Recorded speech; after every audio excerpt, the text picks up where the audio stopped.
Hello from Kensington Security Consulting, where we bring education to national security. I am Mark Solinsky, and this episode is called Ramming Muslims, Cars, Pedestrians in Europe. Last week I discussed the rampant and random stabbing attacks. I offered you the term getting stabby, a play on words. In England, it means getting irritable and getting skewered on the street, generally by a knife-wielding Muslim in the name of Allah. Well, this applies to running people over as well as impaling them. I don't have any gallows humor or punny phrase for vehicle killings. Is there an equivalent for getting stabby? I don't know of any. Let me know if you do. But let's get right to the stories. Well, you likely heard about yet another car ramming incident in Europe, more specifically, a 21-year-old named Abdul Ballout. Following the terror attack during the Christopher Street Day event in Berlin, a car struck several people in the Tiergarten area. One woman died in the attack, and over 16 were wounded.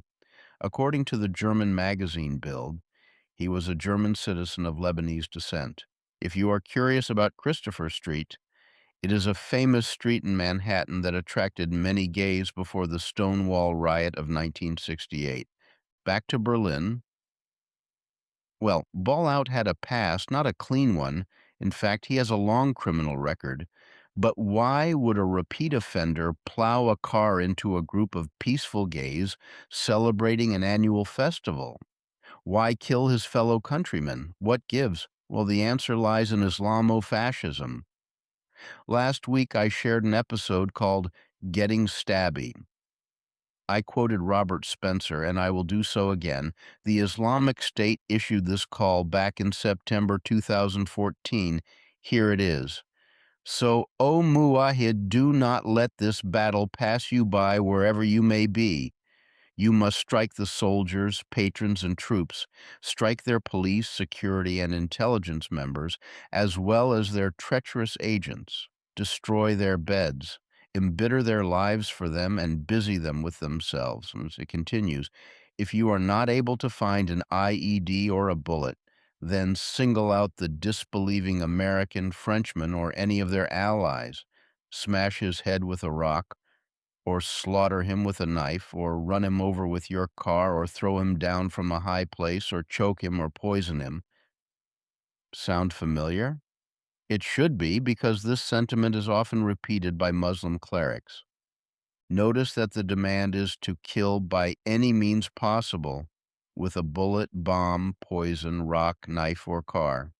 Use whatever you have. And Islamofascists do just that.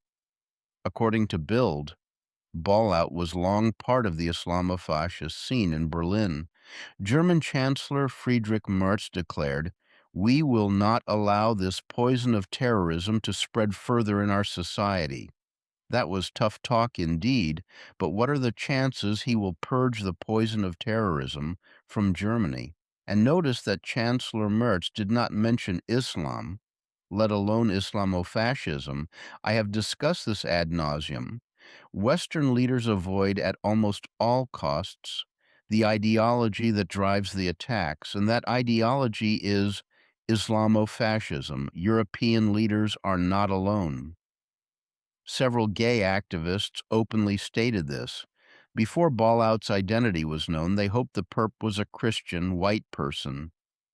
And this is the mindset of intersectionality, which is part of the Green-Red Alliance. I have discussed this repeatedly. Was Ballout the only Islamofascist to bowl over Europeans like 10 pins? Hardly. In February of last year, Farhad N. carried out an Islamofascist vehicular rampage in Germany. He killed several infidels but did not die in the attack. The prosecutor in his case said he acted out of religious motivation. Well, yes, so what was that religion? Was he a Lutheran? Lots of Lutherans in Germany, and Catholics too. Jews? Probably not. Most are long gone. Hmm. Buddhists or Hindus? Maybe, I suppose. Well, sometime later, somebody in the prosecutor's office added, He believed he was obliged to attack and kill randomly selected people in Germany in response to the suffering of Muslims in Islamic countries. Now let's examine the logic here. He drives into a crowd of Germans because Muslims abroad suffer. Did Germans cause the suffering? Yes, how? And were the Germans at this German rally directly responsible for the suffering of Muslims abroad? Yes. I don't see how. Well, if this makes sense to you, please explain it to me. Let's turn to another ramming in Germany. This time it is a combination of ramming, burning, and slashing in an Islamofascist attack. In September 2024, a 41-year-old Syrian national wounded 31 people, including 2 children, who were left in critical condition in arson attacks in Essen. He, like the killer of Christopher Street, was well known to police. This attack was planned. This Islamo-fascist set several residential buildings aflame, randomly slashed kafirs with a machete, and ran his car into several storefronts. He carried a Palestinian flag as he attacked. Okay, let's go to Norway and examine the case of a woman who plowed into pedestrians.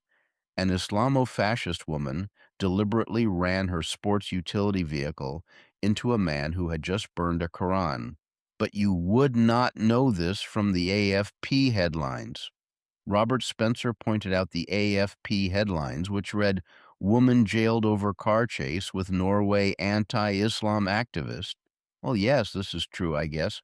She is a woman. It was a car chase. The victim was certainly opposed to Islamofascism, and I assume he had little time for Islam in general. But I think the headline was intentionally misleading. First, what kind of woman was she? Christian, pagan, Quaker? Don't you think it matters? Well, I do. She attacked her victim in the name of Islam to avenge a slur against Islam, and the victim was a critic of Islam. I see a lot of Islamic issues in this woman.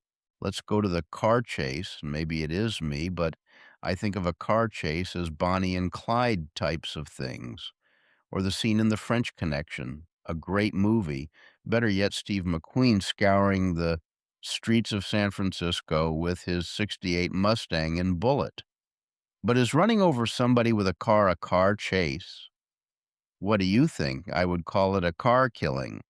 Now we move to the last part of the headline, which is the characterization of the victim as a critic of Islam. This is true, yes, sure. But he was also a free speech activist. He was also a defender of Western civilizations and norms.